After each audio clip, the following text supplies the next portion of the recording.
تو اس لیے وہ بہت قومی اسمبلی کے اجلاس میں 20ویں آئینی ترمیم کا بل پیش کرنے کے لیے معمول کی کارروائی 15 منٹ کے لیے معطل کی گئی۔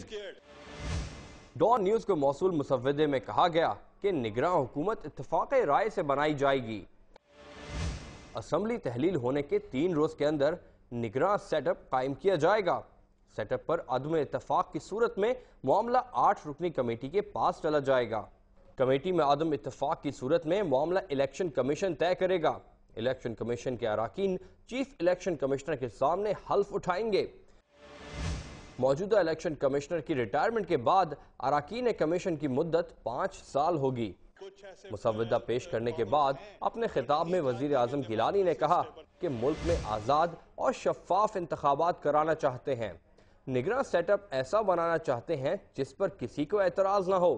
حکومت کی نیت پر شک نہ کیا جائے۔ کچھ قوتیں جمہوریت کو مضبوط ہوتا نہیں دیکھ سکتی۔ کچھ ایسے پاورز ہیں جو نہیں چاہتی کہ ڈیموکریسی اسٹیبل ہو، تو اس لیے وہ بہت سارے آرٹیکلز یا کوئی چیزیں وہ لکھتے ہیں، مگر you are the leaders, you have to give directions to the nation, we should not be scared. Chaudhry Nisar کا کہنا تھا کہ شفاف الیکشن اور آزاد الیکشن کمیشن کا قیام انتہائی اہم قومی مسئلہ ہے۔ ان کی جماعت آزاد الیکشن کمیشن کی بات کرتی ہے جو اختیارات 20ویں ترمیم کے ذریعے الیکشن کمیشن کو دیے جا رہے ہیں وہ دنیا میں کسی الیکشن کمیشن کے پاس نہیں ہیں۔